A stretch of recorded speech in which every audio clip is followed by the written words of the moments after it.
magandang tanghali sa ating lahat. So, sa tanghali pong ito guys, ang lulutuin ko pong aming ulam ay, ayan, hipon. So, isisigang ko po siya. Ayan, meron tayo dito sibuyas, kamatis, seasoning, yung atin pong pampaasim. Meron din po tayong kangkong. Ayan, may okra, talong at siling green. So, ito na po yung aking tubig. So, hindi ko po siya igigisa. Yan lang po. So, ilagay na natin yung ating ricado. So, hindi po ako nagbabawag sa sinigang. Ayan. Kaya sibuyas lang po at kamatis. Ayan. So, pakuloyin lang natin siya bago natin ilagay yung ating mga lulutuin. So, habang nagpapakulo tayo nitong ating tubig na may ricado, ayan, dagdagan natin siya ng asin. Lagyan na rin natin ng seasoning. Yung ating siling green, ayan, lagay na natin.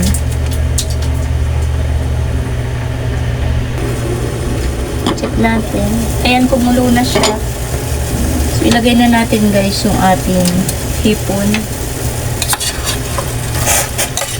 Ayan. Sama na natin yung okra.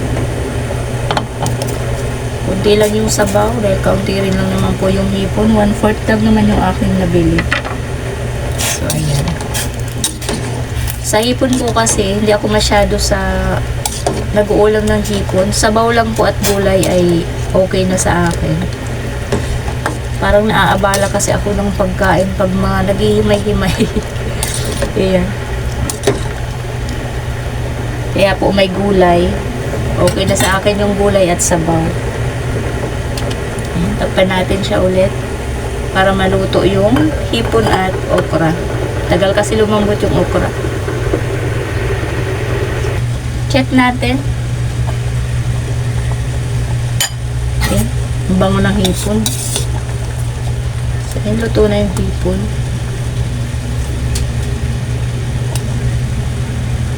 Ayan, medyo malambot na yung okra guys. Lagay na natin yung ating sinigang mix.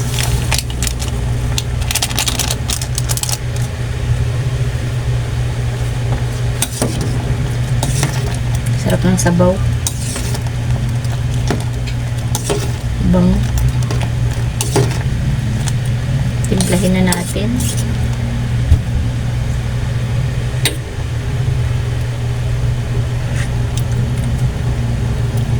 Dagdag tayo guys ng kaunting asin. Paubos na pala yung asin nito. Ayan. Takan natin ng kaunting paminta. Ayan. Mga pandagdag ano na lang ito guys. Paminta. So, ilagay na natin yung talong. Ayan. Diba? Sa gulay pa lang po ay ulam na. Ayan.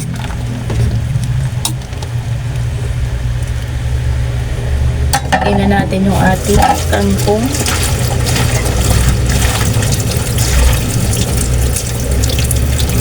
Yung kangkong po ay lagi kong ibinababad sa tubig.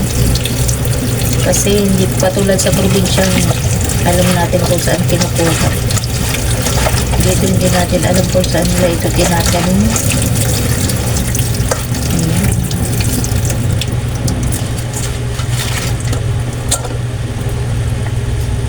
Lagyan na natin siya. At tayo ay malapit na mananghalian.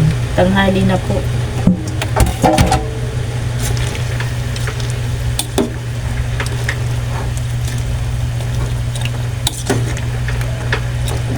Isang kulo na lang siya. Timplado naman na guys. Okay na yung asim, ang alat. Masarap na. Lasang-lasa ang hipon. Mataba po kasi yung mga hipon. Oh. Ayan yung mga ano niya. Oh. Mga taba sa may ulo. Kaya pag kumulo, amoy pa lang. Bango na. Bango nung aligi ng hipon. Nangangamoy.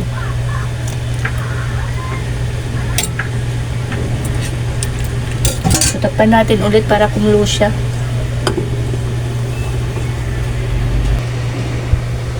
So, ayan, luto na guys yung ating sinigang na hipon. So, kainan na. Luto na rin po yung ating sinaing. So, hanggang dito na lang po ulit. Maraming salamat. God bless us all po. Bye-bye.